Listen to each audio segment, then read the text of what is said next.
Hello everyone, my name is Christopher Thompson, and today I'm going to talk about format string attacks. This presentation is just going to go over what they are and how to best defend against these attacks.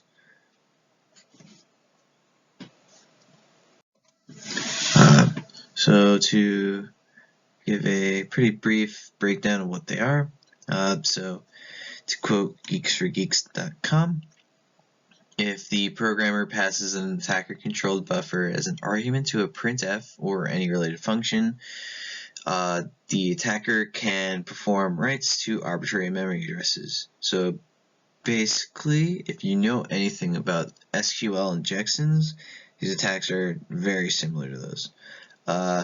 So obviously they involve strings, and they also involve any input that does something to a system. So search query on a site, login field, basically just any text field that you see on any application or executable or site. Basically how it works is like the attacker knew the language of the site that was coded in, like C, C++, Java, JavaScript. They can enter code into the text fields that are present on this application and execute code not normally accessible to the average user. So this is writing to an arbitrary memory address.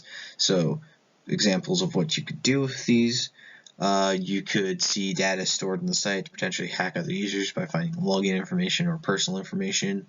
You can perform denial of service attacks, or you can just straight up go into the memory of the actual application, edit a bunch of values, and just basically make the application fail.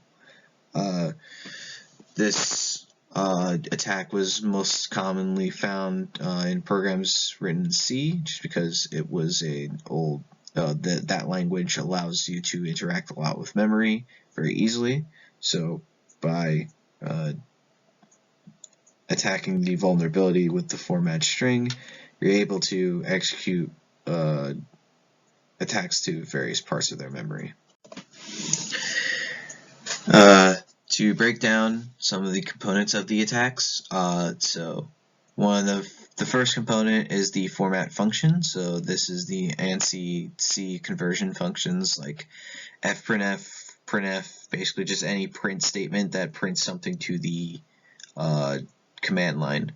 So the next part of this attack is the format string itself.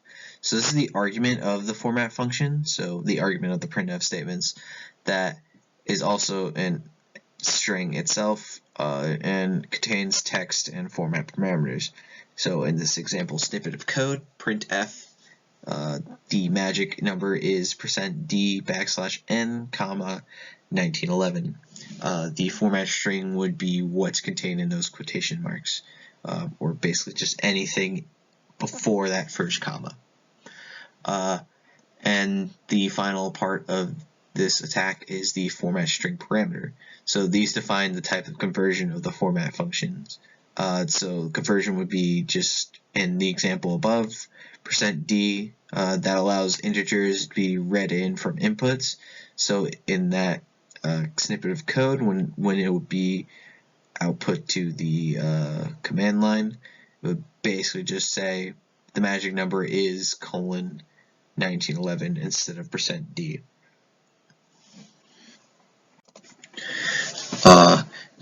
To go even further about this, so by inputting this code into these text fields, you're able to execute arbitrary commands or cause denial of service, as I said earlier. Not exactly the line of code that I showed you before, but by just inputting any sort of line of code into that format string location, you're able to access things that you're not supposed to be able to access normally. So you can essentially just put in a bunch of %ps, and that would just spit out a bunch of locations in memory that are currently being used. This can hinder the performance of your app or site because I'm constantly just querying for more locations in memory. That's just going to bloat the system. So in that case, it could even eventually cause them to fail. Luckily, compilers nowadays catch these vulnerabilities. However, this was not the case simply because we didn't know about this vulnerability until people started doing these attacks. So how are these attacks defended against? The most common solution that I found in my research was address randomization. Basically, what would happen is the addresses of all the executables in memory would be randomized. So if I accessed my memory and looked at this executable stored at address location 1, and then the next time I accessed the memory and looked up that where the address of that executable, it could be in location 1 billion, depending on how much memory you have available to you. Basically, the way this actually works in terms of defense, since it's different every single time you access it, if the attacker tries to run an executable at the exact location and it fails, the application would crash and alert the entire system. So it would just alert the IT department or whoever's in charge of monitoring the system and let them know that someone hacked them. This attack isn't just specific to format string attacks, it's also used in to stop attacks such as the zero-day attacks, which if you want to know more about, Google is your friend. However, this defense tactic isn't perfect. Obviously, because it's random, there still is a chance that you randomize the location memory where that executable is, and it just ends up in the same address. But there's a even better solution, which is unfortunate but obvious. Just implement the format functions properly. Just write good code. That's all. It's pretty simple.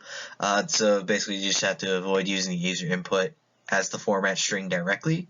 So instead of writing fprintf user input and then having your user input variable or the input variables for the printf statements, just make sure that the user input is not in the format string at all, and instead is just an input variable themselves. Because by passing it through using a conversion type, if you're trying to input code, it'll just be like, this isn't even a type. What are you writing to me?